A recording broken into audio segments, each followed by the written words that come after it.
तस्मात् प्रमाण सिद्धम आत्मा आत्मन एकत्वम, आत्मा के अनेकत्व को आपके द्वारा स्वीकार करना चाहिए। इस पूर्व पक्ष ने कहा यदि चेन्नो व्याप्ति विचारात प्रत्यक्ष सिद्धेश्च, एक तो अनुमान के व्याप्ति में भी विचार है और प्रत्यक्ष तो सिद्ध भी नहीं है।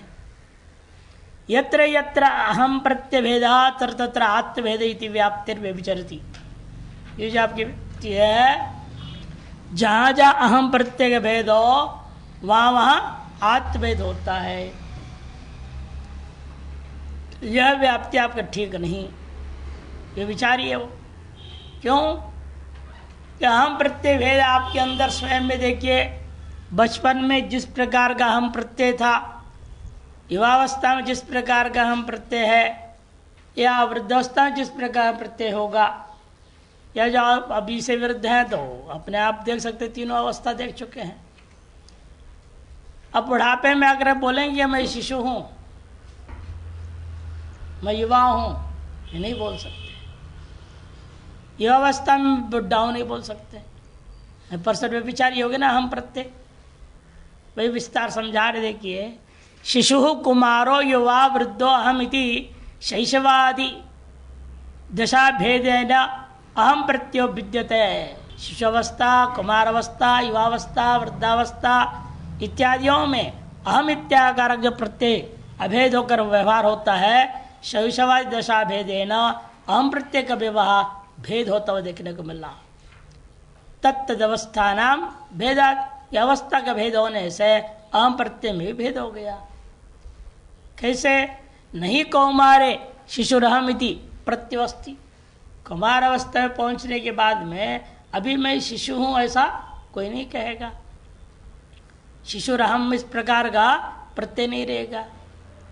तदुत्पादक शैशव्य अभावत, तार शिशुरहम इत्याकार प्रत्येक उत्पादन करने वाला जो शिशुत्व अवस्था है वह अब नहीं रह गया। एवं युवावस्था में पहुंच गए तब नहीं कहेंगे कुमारोहम। कुमारहम कहने लायक जो अवस्था थी कुमारावस्था वो नष्ट हो चुका। अवृद्ध में पहुंच गए, युवा हम नहीं बोल सकते, युवावस्था नष्ट हो चुकी है। इस प्रकार से अहम प्रत्यय उसके उपाधिभूत शिशुवाद्य अवस्था भेद से भिन्न निश्चय हो जाता है।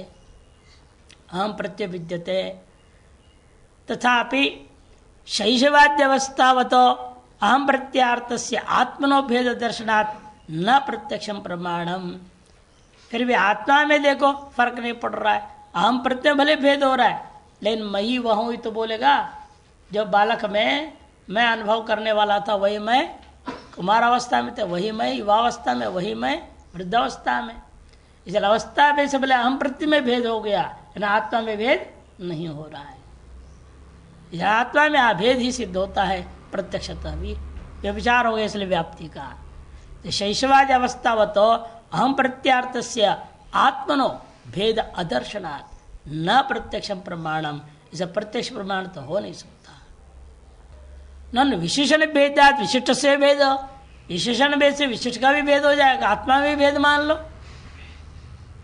कहती न्याय न अवस्था भेदात अवस्थावतो भी भेद से आत, अवस्था का भेद होने से अवस्था वाला आत्मा में भी भेद मानो, केवल हम प्रत्यय में नहीं आत्मा में भी भेद मानना चाहिए। यदि चेत तस्य शिशुत्वाद्यभिमानित अहंकार एव चरितार्थत्वात् नित्यात्म विषयत्व अनुपत्ति है। इन अवस्था वाला मैं हूं जो कह रहा है वहां पर अहंकार में चरितार्थ हो गया। शिशुत्वादि अभिमानी कौन है? अहंकार है, आत्मा नहीं अभिमान करता। ये सब मामला है अहंकार का। इसलिए अहंकार में ही चरितार्थ हो जाने से उसको आत्मा से आप जोड़ नहीं सकते। आत्म विषय का ज्ञान करके आप प्रत्यय करके नहीं बोल सकते। तार्श प्रत्यय का विषय अहंकार ही होता है, आत्मा नहीं। अन्यथा यदि मात नहीं मानोगे, बाल्यम आरभ्य देहेंद्रीकृत कार्य स्मरण असंभवात। बाल्यकाल में आरंभ किए गए देहेंद्रीकृत जो कार्य है उनका स्मृति युवावस्था में नहीं होनी चाहिए। कि बाल्य अवस्थावच्छिन्न जो आत्मा आपने भिन्न कह दे रहे हो, युवावस्थावच्छिन्न आत्मा भिन्न कहोगे, वो आत्मा बाल्य अवस्था तो मर गया, नष्ट हो गया। तो आत्मा भी नष्ट मानना पड़ेगा ना। युवावस्था का आत्मा दूसरा है, अन्य के अनुभव को अन्य स्मरण कैसे करेगा? तो बुढ़ापे तक भी याद रहता है, बाल्यावस्था में ये किया तो युवावस्था में ये किया। यदि आत्मा अवस्था भेद से आत्मा में भी भेद मान लोगे, अवस्था का नाश होने के आत्मा का भी नाश मानना पड़ेगा, फिर स्मृति नहीं हो पाएगी पूर्वोत्तर। इसलिए आत्मा एक ही मानना पड़ेगा। सकल अवस्थाओं में भेद केवल अहंकार आदि में हुआ है। स्मर्यते च मया बाल्य कृतम कंदुक खेलनमिति।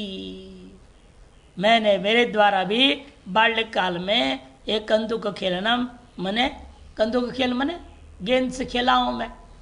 गेंद से तो अनेक प्रकार का खेल होता है, आजकल तो प्रसिद्ध खेल हो गया क्रिकेट, नहीं और भी प्रकार के खेल होते थे। नहीं आत्मानेकत्वे एत स्मरणम घटते। अवस्था वैसे आत्मा में भिन्न मान करके आत्मा को अनेक मानोगे, अलग अलग मान लोगे, फिर तेतार स्मरण नहीं घटेगा, नहीं घटते। अन्य कृत्य कर्मणि अन्य से स्मृति अदर्शनात्। अन्य के द्वारा किए कर्मों को अन्य स्मरण करे, या ऐसा व्यवहार में कहीं देखने को नहीं मिलता है। जिसने किया है उसी में उसके अनुभव का संस्कार रहेगा, वही उसको स्मृति कर पाएगा, दूसरा नहीं हो सकता। आपके अनुभव दूसरा स्मरण कर ले, ऐसा कैसे होगा? सब गड़बड़ हो जाएगा ना व्यवस्था। आप रट लिया अष्टाध्यायी और आप भूल गए और दूसरे को स्मृति हो जाए, दूसरा अष्टाध्यायी रटाई हुई ना स्मृति हो जाए उसको, ऐसे कैसे होगा? भिन्न आत्मा मानने पर व्यवस्था नहीं दे पाओगे। एक ही आत्मा मानोगे तो व्यवस्था हो सकता, तभी हो सकता है, अन्यथा नहीं।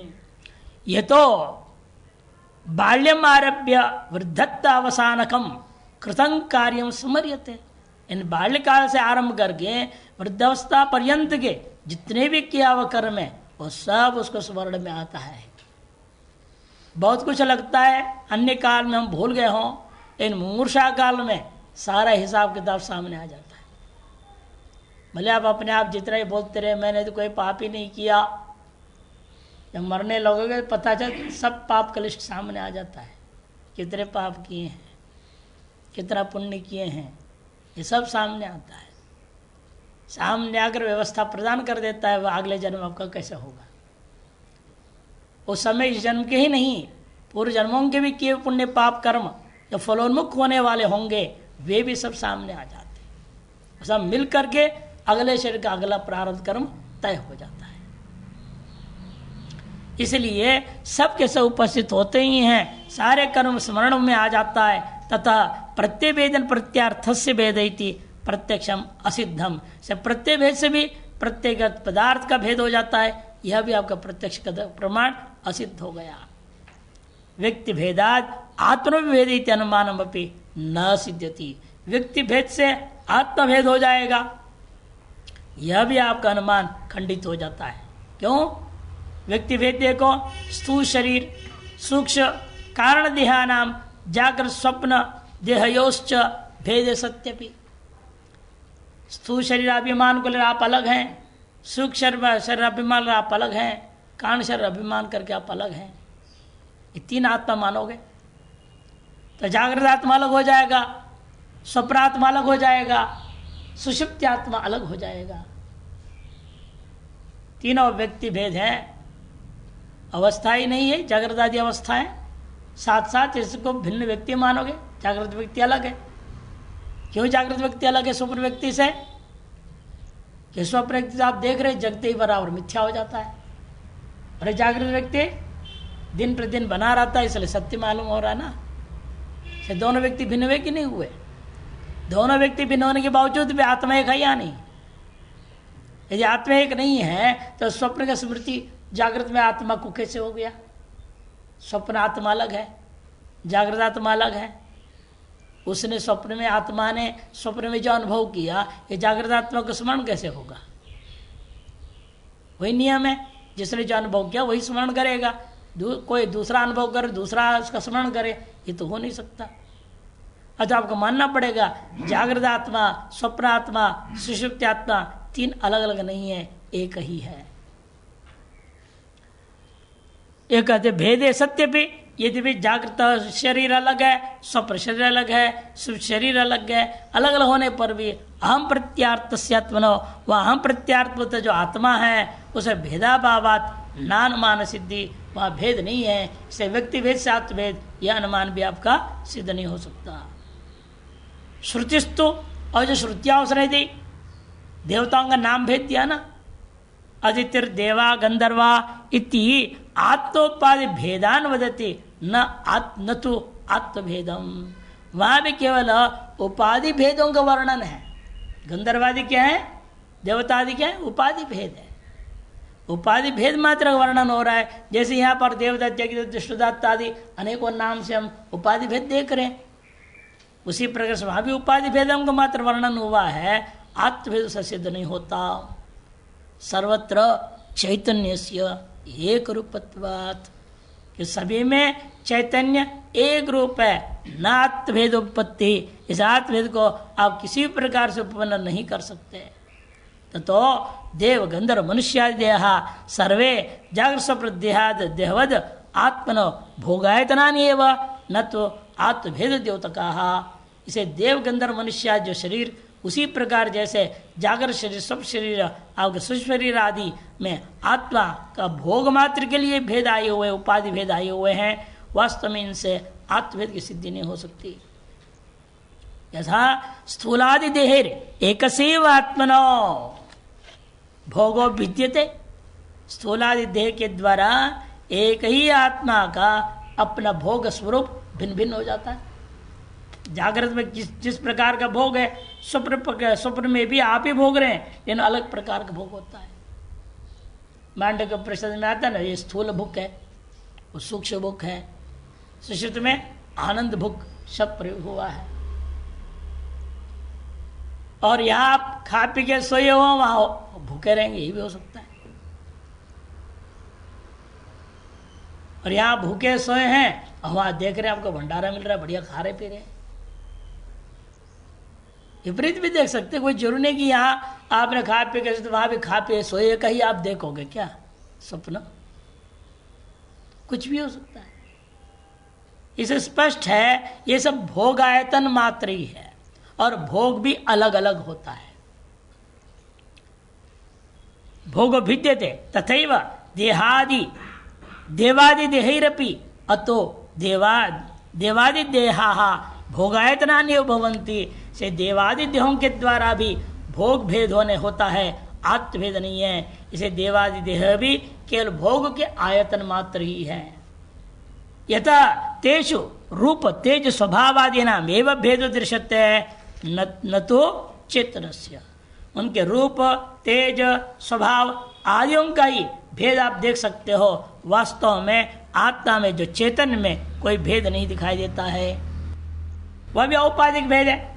उनके ही गुण कर्म आदि के आधार पर, पुण्य पाप आदि के आधार पर अलग अलग उपाधि में बैठा हुआ है। इंद्र पद वाले का रूप तेज अलग होगा, उपेंद्र का अलग होगा, बृहस्पति का अलग होंगे। यहाँ भी अलग अलग है कि नहीं? जितना सकल दिख रहे उतनी ही रूप में भेद है, उतना ही तेज में भी भेद है कि नहीं? इसलिए एक अभी आए थे एक परिवार, और हमको देख कर बोल रहा था, अपने उसकी माँ बोल रही है बच्चे से, देखो स्वामी जी कितने तेजस्वी दिख रहे हैं, तू तो फीका फीका लग रहा है।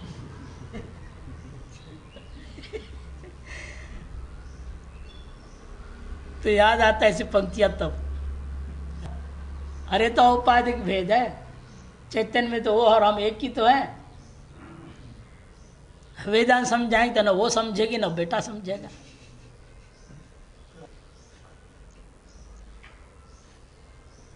फिर पता चला जो है, बात करते करते पता चला उसको कॉन्स्टिपेशन की बीमारी से पकड़ा है,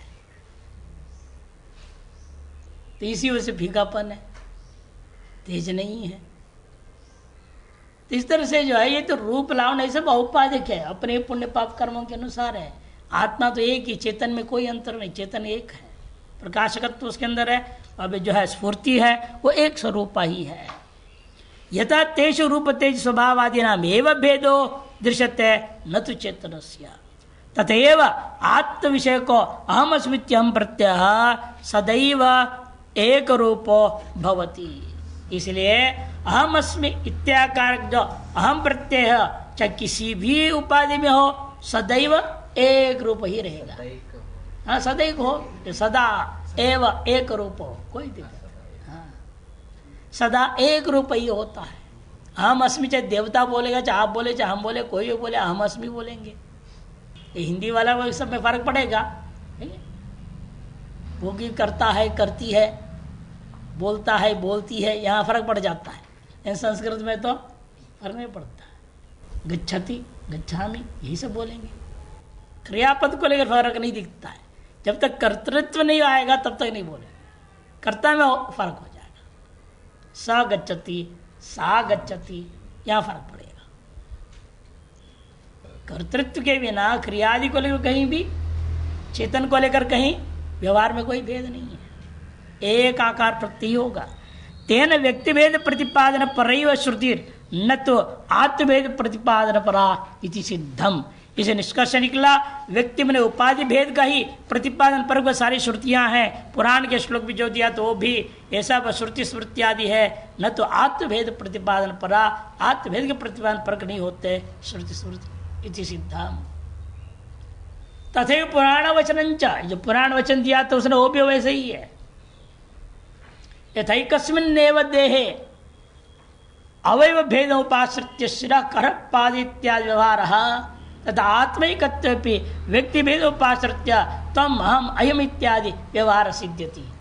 दूसरे कहा था त्वम अहम अयम, ये जो भेद क्यों हुआ? फिर प्रथम पुरुष, मध्यम पुरुष, उत्तम पुरुष व्यवहार होता है,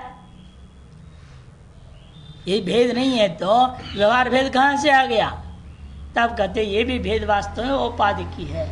एकस्मिन्नेव देह में, इस एक ही शरीर में आप ये हाथ है, ये पैर है, भेद व्यवहार कर देते हैं। प्रत्येक अवयव का अलग अलग नाम रखे हैं। मुख्य हम लोग 8 बोल देते हैं, अष्टांग बोल देते हैं। अष्टांग हृदय ग्रंथ भी लिख दिया आयुर्वेद वालों ने। इन 8 ही है क्या? और डॉक्टरों से पूछो तो पता चले, वैद्यों को भी पता है। एक आंग के अंदर सैकड़ों नाम है, इसमें अलग अलग चीज। कान वाले पर जाओ, वो इसमें पता नहीं क्या क्या नाम बता देते दुनिया भर का, और आप कहते कान है बस। वो कहते नहीं इसमें ये ऐसा है, ये ऐसा है, ये ऐसा, इसका नाम अलग है, उसका नाम अलग, ये तुम्हारा खराब, वो तुम्हारा खराब। ये नहीं, आपको तो अच्छा अनुभव है।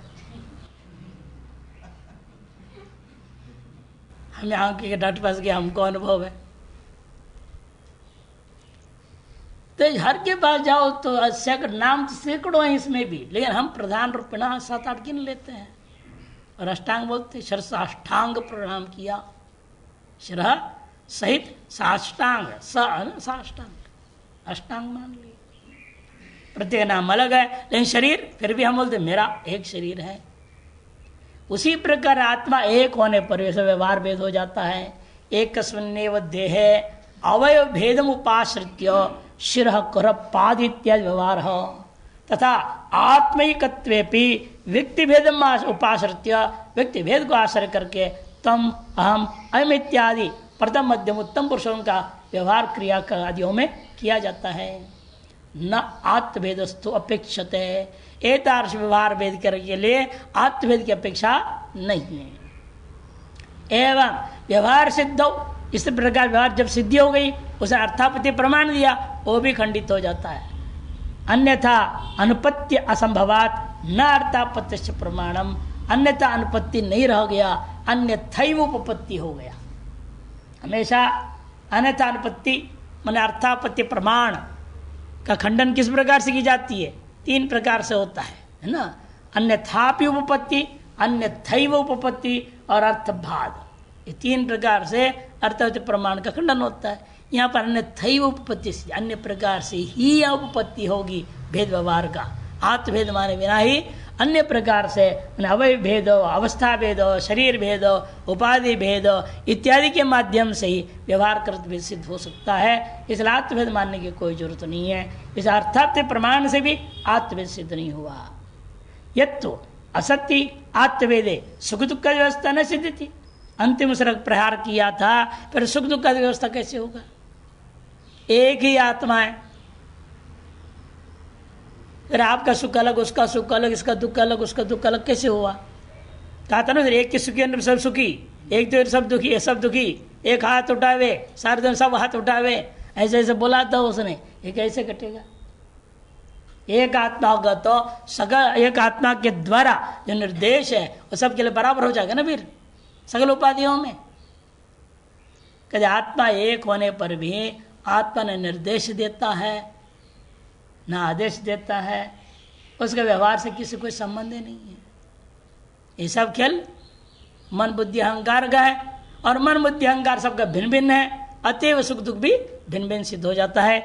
और सुख दुख के भेद के लिए आत्मभेद मानने की जरूरत नहीं है। से तन्नो तस्या कर्मैक निबंधनत्वा, निबंधनत्वा विसर्ग नहीं होनी चाहिए, कर्मैक निबंध नत्वाद हो गया, गड़बड़ हो गया, विसर्ग हटाओ।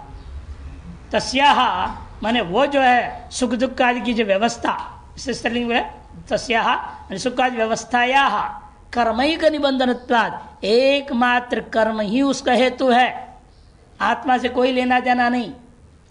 इसे एक कस्मिन्नेव देहे कर्म भेदेन सुख दुख आदि वैचित्र दर्शनात्, एक ही शरीर में कर्म भेद से सुख दुख आदि का वैचित्र देखा गया। एक ही शरीर में कर्म भेद से सुख दुख आदि वैचित्र भी देखने को मिलता है। आपके शरीर में देख लो, कभी कभी पेट में गुड़ गुड़ गुड़ गुड़ करना शुरू हो जाता है, दर्द हो जाता है, लेकिन सिर में कोई दर्द नहीं है, पैर में कोई दर्द नहीं है, हाथ में कोई दर्द नहीं है, पैर सुखी, हाथ सुखी, सिर सुखी, छाती भी सुखी, पेट दुखी।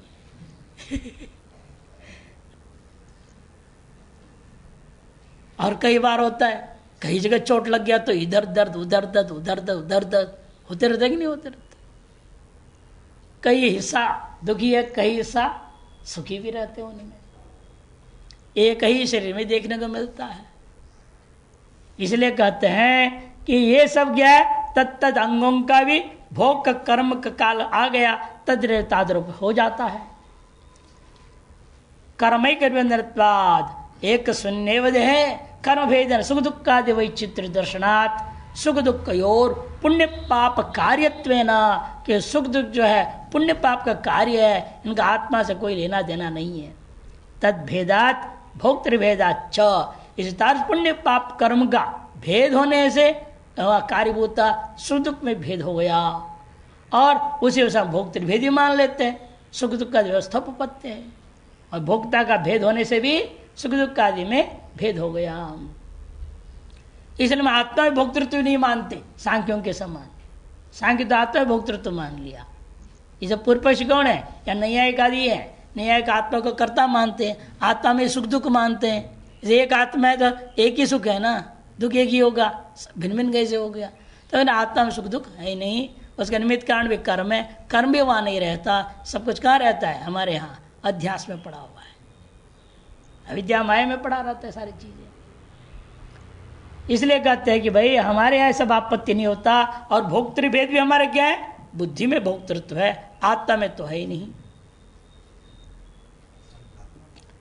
इसलिए कहते हैं आत्मा तो नित्य शुद्ध मुक्त है, वहां कुछ भी सब है ही नहीं। स्वस्तोपत्य है, यद कर्म कुरुते तद अभिसंपद्यते। इसलिए श्रुति कहते हैं जो जैसा कर्म करता है अंत तो उसको तदरूप को ही, तत्फल को ही प्राप्त कर लेता है। यथाकारी यथाचारी तथा भवती, बृहदारण्य कहे भी जैसा करता है, जैसे आचरण है, जैसा कर्म है, वैसे ही हो जाता है। इति श्रवणात् ततो नात्मिकत्व सुखादि सांकर सिद्धि। इसे आत्मिकत्व मानने पर सुखादि में सांकर ही होगा, ऐसी बात नहीं रहा। नान्योतोस्ति विज्ञाता इति, यहाँ भी कुछ चिन्ह है, उसको काटना पड़ेगा। क्या है इसमें? है कुछ इति के बाद? ठीक है, और आगे कुछ नहीं, ठीक है। नान्यतोस्ति विज्ञात इति श्रवणात् फल भोक्तृणाम अनेकत्वाच्च। नान्यतोस्ति विज्ञात, इससे अन्य कोई विज्ञाता नहीं है, श्रोता नहीं है, मनता नहीं है, दृष्टा नहीं इत्यादि अनेक लंबा मंत्र है, वो स्पष्ट श्रवण कर रहा है। तो फल भोक्तृणाम अनेकत्वाच्च, फल भोक्ता अनेक होने से आत्मा अनेक नहीं कह सकते। आत्मा में एकत्व का ही कथन हुआ, न अन्यो कह दिया, दूसरा कोई है ही नहीं। इसलिए बुद्धिगत भोक्तृत्व का आरोप आपने आत्मा में कर लेते हैं। सब कुछ बुद्धि में है, मन में है, मन अंतःकरण में है ना। इसलिए काम संकल्प विचिकित्सा धृति धृति ह्री धी भीर इत्येतत् सर्वम मन एव, ये कहा है श्रुति ने, सब अंतःकरण में ही है। और उसको आत्मा अध्यारोप कर लेते, इतना ही फर्क है, नहीं तो आत्मा वास्तव में कुछ भी नहीं है। सत्य भी आत्मैकत्वे तद आभासानाम, देखो अनेकत्व पत्ते है। आत्मा का एक होने पर भी आत्माभास, चैतन्याभास, जिसको चिदाभास कहते हैं, वो अनेक हो सकता है, इसमें कोई आपत्ति नहीं है। जैसे एक ही सूर्य, जल सूर्य का अधिवत सूत्री बना है ब्रह्म सूत्र में, जितने जल के बर्तन होंगे उतना सूर्य दिखेगा, और जब बर्तनों के जो है लंबाई चौड़ाई के आधार पर सूर्य का प्रतिबिंब भी अलग अलग पड़ेगा। इसके जल के रंग के आधार पर सूर्य का रंग भी बदल जाएगा। वो जल के सुगंध दुर्गंध तरंग आदि के आधार पर वो सूर्य में सुगंध दुर्गंध तरंग आदि हो जाएंगे। लेकिन उससे क्या, वो एक अमेव अद्वितीय सूर्य जो ऊपर में है उस पर कोई फर्क पड़ता है? इसलिए आभासों के कारण से नहीं होता। जरा आभास भले अनेक हम मान लेंगे, लेकिन चैतन्य जो नित्य शुद्ध बुद्धि एक आत्मा, उसमें एकत्व माना जाएगा, अनेक नहीं हो सकता। यद्यपि आत्मैव सदा सर्वत्र जानाति, इसलिए यद्यपि आत्मा ही प्रकाशक होने के नाते सदा सर्वत्र जानाति, तथापि तत्तद्देह तत्तद बुद्धिमुपादाय स्वयं जानाति। देह भेदात् बुद्धि भेदस्य नियतत्वात् प्रतिदेह ज्ञानं तो भिद्यते है। यद्यपि आत्मा ही ज्ञान रूप है, वही सकल ज्ञानों का प्रकाशन भी कर रहा है, सब कुछ होने के बावजूद भी हम लोगों के अंदर आपस में ज्ञान भेद क्यों हो गया, ये पूछते हैं, तो उसके जवाब दे रहे हैं। यद्यपि आत्मा ही सदा सर्वत्र सब कुछ जान रहा है, सब कुछ प्रकाशन कर रहा है, तथापि तत्तद देह में तत्तद बुद्धि रूपी उपाधि को लेकर के स्वयं वो आत्मा बुद्धि रूपी उपाधि के द्वारा ही जानता है। उसके बावजूद देह भेदात बुद्धि भेद से नियतत्वात्, देह भेद से बुद्धि भेद नियत होने के नाते प्रतिदेहं ज्ञानं तो भिद्यते, प्रति शरीर में ज्ञान में भेद हो जाता है। ज्ञानम तो भिद्यते जयते वस्तु अनेन इति ज्ञानम नाम बुद्धिवृत्ति। ज्ञान भेद में ज्ञान शब्द का अर्थ क्या है? आत्मा नहीं लेना। ज्ञानम भिद्यते, ज्ञान भिन्न होते हैं, या ज्ञान शब्द का अर्थ बुद्धि की वृत्ति। जायते वस्तु घटाधिकम अनेन इति ज्ञानम नाम बुद्धिवृत्ति, ये भेद होगा। इन स्वरूपता ज्ञान में कोई भेद नहीं। साच परिच्छिन्ना चक्षुरिव स्वसंपृक्त वस्तु मात्र प्रकाशिनी, और ये जो ज्ञान है बुद्धिवृत्त्यात्मक ज्ञान है वह परिच्छिन्न हुआ करता है। अतएव चक्षुरादि के समान स्वसंबद्ध वस्तु मात्र का प्रकाशन कर सकते हैं। ज्ञान सर्व प्रकाशी ज्ञान नहीं होता। वृत्ति है परिच्छिन्नता, क्योंकि वृत्ति खुद परिच्छिन्न है। पदार्थ सर्व संबंधो न घटते, सकल पदार्थों का संबंध हो नहीं सकता। इन ज्ञान रूपी आत्मा का सकल के साथ संबंध हो सकता है कि ज्ञान रूपी आत्मा व्यापक है। इन वृत्ति रूपया जो ज्ञान है वो ऐसा नहीं हो सकता। वृत्ति रूपा जो ज्ञान होता है वो वृत्ति के परिच्छिन्न होने से वह ज्ञान भी परिच्छिन्न है, और जो सर्व संबंध न होने से वह सर्वज्ञाता नहीं हो सकता। अतः सर्वज्ञ नहीं हो सकता। उसने आरोप दिया तो पहले सर्वज्ञ हो जाएंगे सभी, जो सर्वज्ञ नहीं हो सकता कोई भी, कि सर्व विषय संबंध बनता ही नहीं है हमारी बुद्धिवृत्ति के द्वारा। अत्यंत क्षुद्र है बुद्धि, और उसकी वृत्ति भी क्षुद्र है, अतएव विषय ज्ञान भी उसका क्षुद्र ही रहता है। यदि सर्व पदार्थ संबंध स्यात् तदा सर्वे सर्वज्ञ भवेयु, यदि सर्व पदार्थों के साथ हमारे बुद्धिवृत्ति का संबंध हो जावे तब तो निश्चित रूपेण सभी के सर्वज्ञ हो जाएंगे, इसमें कोई संशय नहीं। लेकिन ऐसा होता नहीं है, इतनी आपकी बुद्धि में दिव्यता नहीं है।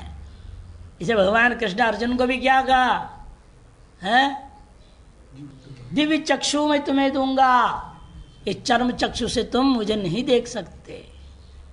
विराट रूप तुम देखना चाहते हो, वह स्थूल जो ईश्वरीय स्वरूप को देखने के लिए भी दिव्य चक्षु की जरूरत है।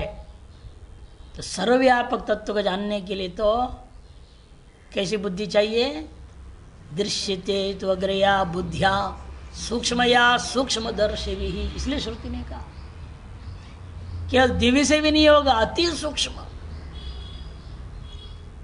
बुद्धि हो जाए तब भले बुद्धि सर्व विषय संबंधिनी हो जाएगी और आप सर्वज्ञ तब हो पाएंगे। अन्यथा ये स्थूल बुद्धि जो आपके पास है, चावल दाल रोटी से बना हुआ बुद्धि है, ये बुद्धि से तो भी यूरिया खाद की बुद्धि है, इस बुद्धि से तो इस दुनिया को भी समझना बड़ा मुश्किल है। स्थूल व्यवहार को भी समझ नहीं पा रहे हम लोग, ठगे जा रहे हैं, धोखा हो रहा है, सब कुछ हो रहा है। कहाँ बुद्धि पकड़ पा रही है, समझ पा रही है बुद्धि हमको ये ठग रहा है आगे वाला, कुछ नहीं समझ पा रहे। और लोग कहते भाई भोली भाली बुद्धि, अरे भोली भाली नहीं, बेवकूफ बुद्धि है, तीक्ष्णता है नहीं, क्यों साधना का अभाव है। इसलिए कहते दृश्यत्व अग्रया बुद्धिया कहा गया, यदा सर्वपदार्थ संबंध तथा सर्वे सर्वज्ञ तद अभावात। लेकिन ऐसा है नहीं, अतः न सर्वेशा सार्वज्ञम सिद्ध्यति, सभी सर्वज्ञ हो जाएंगे, ये आपत्ति आप दे ही नहीं पाओगे। यथा विभोर भी महाकाशस्य शब्द संभूति हेतु हो सर्वत्र भेरी पाणवाद भी संयोग सत्य। जैसे आकाश कैसा है, विभू है, दुनिया भर में जितने भी आपके पखावाज है, तबला है, नगाड़े हैं, सब के साथ आकाश का संबंध है या नहीं। और आकाश शब्द का समवाय कारण है आपके मत में, उपादान कारण है कि नहीं। साधन से संबंध है, आप उपादान कारण भी हैं, इन कार्य क्यों नहीं उत्पन्न हो रहे। और आकाश के साथ इन सब क्या संबंध, नित्य क्यों, आकाश नित्य व्यापक है, नित्य डोल ढाल सब दुनिया भर बजते रह जाए, सबके कहानी फट जाएंगे, सारे बाजा गाजा बजने लग जाए दुनिया भर जितने भी हैं। ऐसा हो ही नहीं सकता है ना। इस दृष्टांत दे रहे हैं, विभू होने पर भी, ये जो कहे ना आत्मा विभू है तो सब होना चाहिए, तो उसके लिए कह रहे आत्मा का विभू होने पर भी, जैसे महाकाश से विभोरपि, और शब्द की उत्पत्ति के कारण भी है, शब्द समुति हेतु हो, और साधन भी सामने है, सर्वत्र भेरी पणव आदि संयोगे सत्यपि, सर्वत्र संबंध हो रखा है उसका, होने पर भी यत्र भेरियादि ताड्यते, जब तक कोई और डंडे से भेरियादि को ताड़न नहीं करेगा, वीणा के तार को टूं टूं नहीं करेगा, कोई शब्द नहीं निकल सकता। वो एक निमित्त कारण है जिसके बिना उपादान कारण भी रह रहा है, कारण भी रह रहा है, संबंध भी है, सारी चीजें हैं, लेकिन एक निमित्त कारण का अभाव हुआ, शब्द उत्पन्न नहीं हुआ। और जिस देशावच्छेदेन वह निमित्त कारण उपस्थित हो जाता है, तद देशावच्छेदन ही शब्द होगा, सर्वव्यापक आकाश में शब्द नहीं उत्पन्न होता। एवं यहां पे समझ लीजिए, आत्मा में, आत्मा का व्यापक होने के बावजूद जिस देशावच्छेदन बुद्धि में जिन इंद्रिय रूपी करणों का संबंध होकर के जिस विषय ज्ञान होगा, उसी उपाधि में वो ज्ञान उत्पन्न होता है, वह ज्ञान सर्वत्र नहीं हो सकता, भले आत्मा विभु है, व्यापक है। संयोग सत्यपि यत्र भेर्याज ताड्यते तत्रैव शब्दोत्पत्तिर न तो सर्वत्र, तथैव एकस्य आत्मना परिपूर्णस्यापि, एक आत्मा है, परिपूर्ण है, व्यापक, इसमें कोई संशय नहीं है। यत्र बुद्धिवृत्तिर अर्थ संबंध तत्रैव ज्ञानोदयो नान्यत्र, लेकिन जहां पर बुद्धिवृत्ति का अपने विषय से संबंध होता है, वहीं पर ज्ञान का उदय होगा, अन्यत्र नहीं होता। तो बुद्धिवृत्ति नाम अनेकत्वाद अव्यापकत्वाद सर्वेषां सार्वज्ञम नोपपदित्य सिद्धाम।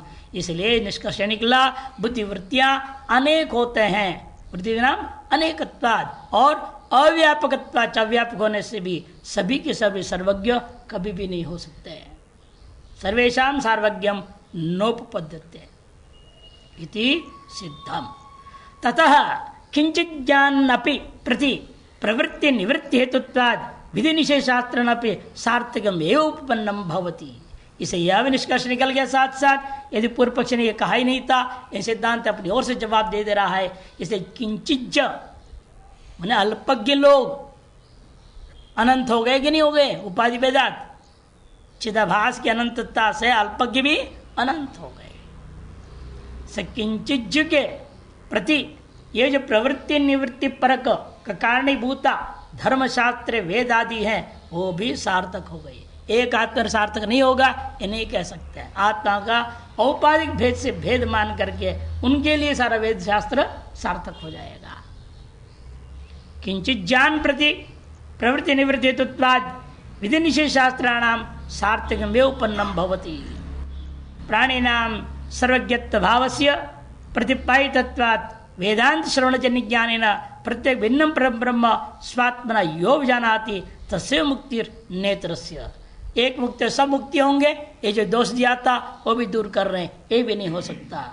जिन प्राणियों के अंदर जिस प्रकार से सर्वज्ञत्व का भाव है ये बात हम निश्चय कर चुके हैं, उससे यह भी बात सिद्ध हो गया कि वेदांत श्रवण से जन्य जो ज्ञान है उस ज्ञान के द्वारा प्रत्येक भिन्न पर ब्रह्म को स्वात्मना यो जानाति, स्वयं अपनी साधनों से बुद्धि अहंकार आदि के माध्यम से जो व्यक्ति अनुभव कर लेता है उसी की मुक्ति होगी, अन्यों की मुक्ति नहीं होगी।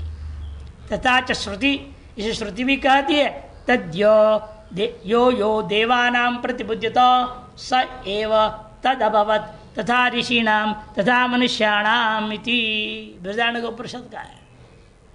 1:4 में मिलेगा, शायद 1:4-10 में है।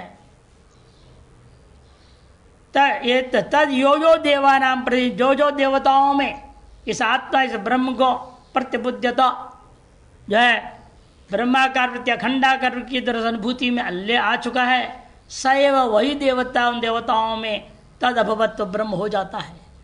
एवं ऋषियों में भी जिस जिसने जाना, मनुष्यों में भी जिस जिसने जानकर अनुभव किया वही वह हो जाता है, ब्रह्म हो जाता है। ये श्रुति भी प्रमाण है। तथा आत्मिकत्वेपि मुक्ति आत्मज्ञान देव सिद्ध्यति, इसलिए आत्मा के एक होने पर भी मुक्ति आत्मज्ञान से सिद्ध होता है। अतः श्रुति ने कहा ज्ञानादेव तो कैवल्यम, ज्ञान से कैवल्य की प्राप्ति होगी। इति नियम श्रवणात्, नियम का श्रवण होने से तथा आत्मिकत्वेन उक्त दोषाणाम नावकाश इति नियम श्रवणात् तथा आत्मिकत्वेन नैवोक्त दोषाणाम अवकाश। इसलिए आत्मा के अनेकत्व जो मानते आत्मिकत्वे नैवोक्त दोषाणाम अवकाश, आत्मा को एक मानने पर आपके दिए कोई भी दोष यहां लागू नहीं होता। आत्मिकत्वे अलग थोड़ी होनी चाहिए, यदि तृतीय आत्मिकत्वे न हो जाए गड़बड़ हो जाएगा। आत्मिकत्वे, इसलिए निष्कर्ष निकला आत्मिकत्व सिद्धि करने पर भी नैव उक्त दोषाणाम अवकाश, उक्त दोषों के लिए कोई अवसर ही नहीं रह गया, बल्कि उल्टा आपके मत में सारे दोष आ जाएंगे। जो आत्मा के अनेक मानते हैं उनके ही मत में सारे दोष खड़े हो जाएंगे। आत्मनाम अनेकत्वम पूर्णत्वंच विगम्यमान, जो लोग आत्मा को अनेक भी मान रहे हैं सांख्य योग आदि वाले, और उसको विभू भी मानते, पूर्ण माने व्यापक, विभू भी मानते हैं, तब अभ्युपगमवतः, अभ्युपगम करने वाले आप लोगों के प्रति तव पक्षे एव अमी दोषाः संप्रसज्यन्ते, आपके पक्ष में सारे दोष उत्पन्न होते हैं। तदुच्यते, और स्पष्ट सुनना चाहते हैं हम उसको विस्तार से बता देंगे।